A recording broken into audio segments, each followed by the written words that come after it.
Hey everyone, Matt here from Docs Running, and today we're going to do a comparison review, or should I upgrade episode, of the ASICS Magic Speed 4 versus the ASICS Magic Speed 3. Now, the ASICS Magic Speed 3 was the first one of the series that I really enjoyed. Prior versions I really wasn't that impressed with. Version 3 came in with some bounce from the Flight Foam Blast Plus midsole. The plate, the way it was set up, just made it a really good racing and workout alternative to some of the super shoes on the market, and I know a lot of people used it. I had some really fast and fun workouts in the shoe.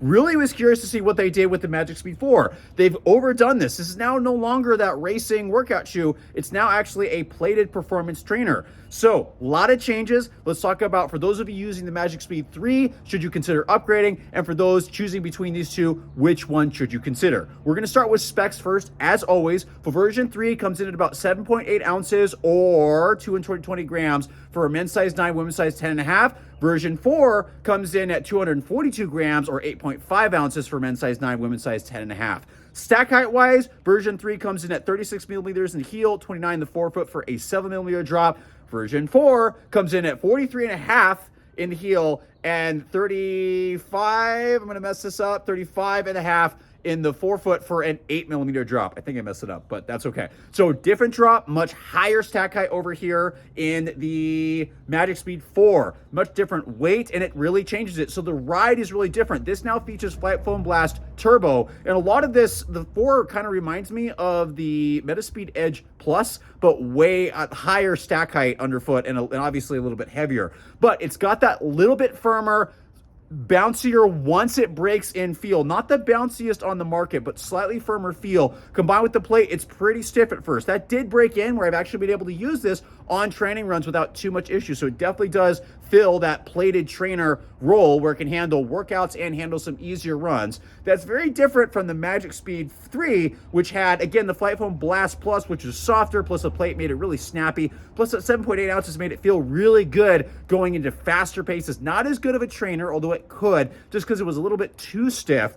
The contrast, it seems, with the softer foam in the plate just made it really stiff off the forefoot and made it feel better at faster speeds. So less versatile in the training, but again, it felt much better going quick and kind of not as firm as the Flight Foam Turbo. Turbo Plus is a totally different story, so let's see in the future what happens there. In terms of transitions between these two, both of them have nice beveled heels. The Magic Speed 3 wins out with the slightly better transition because the heel is a little bit more posterior lateral. The version 4 is very centered, so if you need true stability, version 3 actually might do a little bit better. Version 4, I found the lateral flare here, especially at the heel, caused a little bit of a acceleration there. Fortunately, from a stability standpoint, both of them have sidewalls in the midfoot and in the medial and lateral sides, but they're not stability shoes because, again, there's this slight cutout here.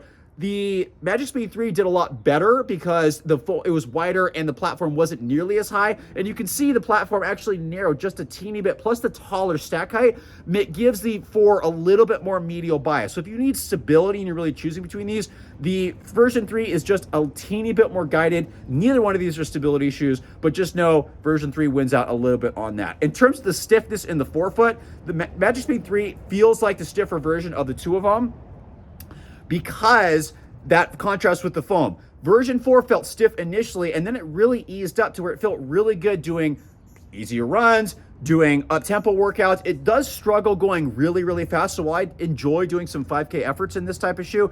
This one feels better going at like 10K half marathon efforts. So if you're looking for that stuff, a little bit more training-esque, a little bit faster-esque, a little bit more maybe 10K half marathon. I can't take it to a marathon just because of the midfoot. This one definitely could do your 5K, 10K. So hopefully that helps you with that. In terms of the upper fit, totally different. So Magic Speed 3 felt like a racing flat, felt snug. Forefoot's pretty tapered. It took a while for that to break in, but it felt like a racing shoe.